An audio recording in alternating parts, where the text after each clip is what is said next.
Buenas tardes, máster. Buenas tardes, compañeros. El tema de nuestro grupo es procesos de expansión y construcción de ideas. Proceso de expansión de ideas. Este proceso nos ayuda a utilizar la mente con efectividad, flexibilidad, apertura, oportunidad y pertinencia. Proceso de contracción de ideas. Este proceso nos propicia el desarrollo de hábitos productivos de mente, de pensar y de actuar, y así poder valorar los logros alcanzados.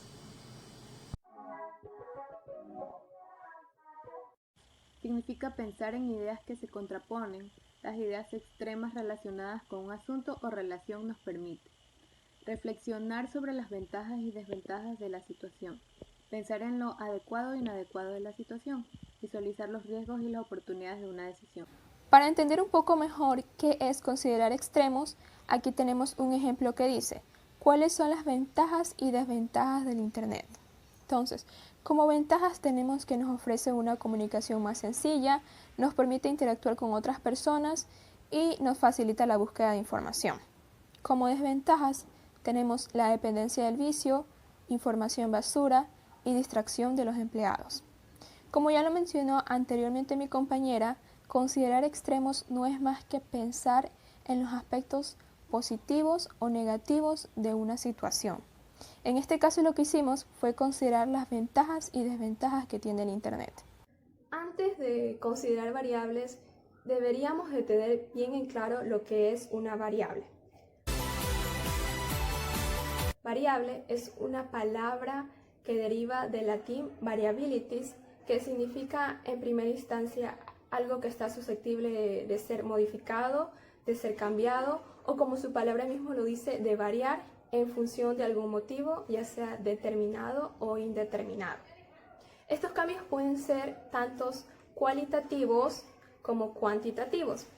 Cuando hablamos de cambios cualitativos, estamos haciendo referencia a esos cambios que expresan cualidades o características diferentes. Y cuando hablamos de cambios cuantitativos, estamos haciendo referencia a esos que expresan un argumento numérico. Aquí tenemos un ejercicio para diferenciar la variable de la característica a la que pertenece. Como primera variable tenemos la altura, que es una variable cuantitativa, y su característica, que en este caso sería 1,60. La segunda variable es la satisfacción laboral y su característica, muy satisfecho. Como tercera variable tenemos el país de residencia y obviamente la característica sería Ecuador. Y como última variable tenemos el tipo de transporte y su característica, el bus. Y listo. Considerar variables. Este proceso nos ayuda a fijar la atención en aspectos que deben considerarse antes de tomar una decisión, antes de elaborar un plan o simplemente antes de dar o utilizar ideas.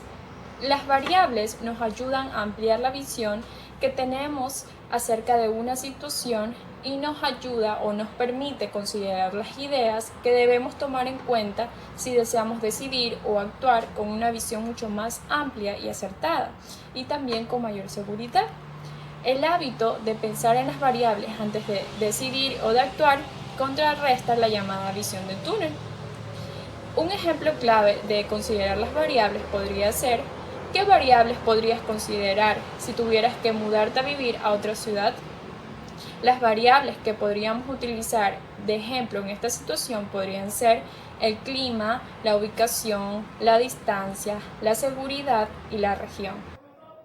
Luego de considerar variables, empezaremos con las reglas. ¿Pero qué es una regla? Una regla puede ser una norma o un precepto, un modo establecido para la ejecución de algo. Si bien las reglas son necesarias para vivir en sociedad, en muchas ocasiones se requiere aplicarlas para facilitar el trabajo en grupo, convivir con otras personas y para organizar actividades cotidianas y de estudios. Una de las características que puede destacar en las reglas son que tienen un propósito determinado, expresan un deber, una obligación, incluyen en su enunciado una variable o una característica de la variable.